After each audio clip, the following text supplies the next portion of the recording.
എന്റെ ഈ ഒരു വീഡിയോ കൊണ്ട് ആ കമന്റ് ഇട്ട് എല്ലാവരും നന്നാവുന്നൊന്നും എനിക്ക് ഒരു പ്രതീക്ഷയില്ല. പക്ഷെ സ്റ്റിൽ എനിക്കിത് പറയണമായിരുന്നു. ഫസ്റ്റ് ഓഫ് ഓൾ, ഇതാണ് എന്റെ ശരീരം. വണ്ണമുണ്ട്, ചാടിയാൽ എന്റെ ബ്രസ്റ്റ് കുലുങ്ങും. അത്യാവശ്യം ബ്രസ്റ്റ് ഉള്ള സ്ത്രീകളിൽ ഇത് അനങ്ങാതെ സ്റ്റഡി ആയിട്ട് നിൽക്കുന്ന ആരെങ്കിലും ഉണ്ടെന്നുണ്ടെങ്കിൽ ജസ്റ്റ് ഒന്ന് കമന്റ് ചെയ്യാം. നിങ്ങൾക്ക് ഇഷ്ടമില്ലാത്തൊരു കാര്യം കണ്ടു കഴിയുമ്പോൾ അത് എന്തുകൊണ്ട് ഇഷ്ടപ്പെട്ടില്ല എന്ന് പറയാം.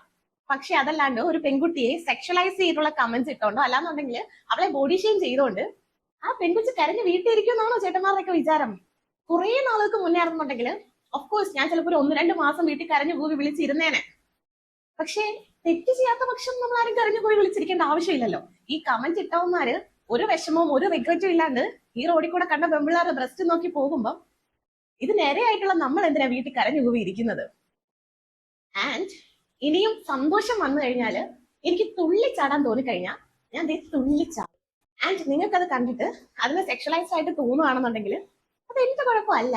നിങ്ങളെ വളർത്തിയവരുടെയും നിങ്ങളുടെ കൂടെ വളർന്നവരുടെയും ഒക്കെ പ്രശ്നമാണ്, എന്റെ പ്രശ്നമല്ല. എല്ലാ ആണുങ്ങളെയല്ല ഞാൻ ഈ പറഞ്ഞത്. ഈ നല്ല അമ്മയ്ക്ക് പറക്കാത്ത കുറെ ആണുങ്ങൾക്കിടയിൽ നല്ല കുറെ ആൺകുട്ടികളെ ഞാൻ കണ്ടു. അത്രയും സൈബർ ബുള്ളിങ് നേരിട്ട ടൈമിൽ എന്നെ ഒരുപാട് സപ്പോർട്ട് ചെയ്ത് ഈവൻ എനിക്ക് ഒരു പരിചയമില്ലാത്ത സ്ട്രേഞ്ചേഴ്സ് ആയിട്ടുള്ള ആൺകുട്ടികൾ വരെ ഉണ്ടായിരുന്നു. And really thank you so much.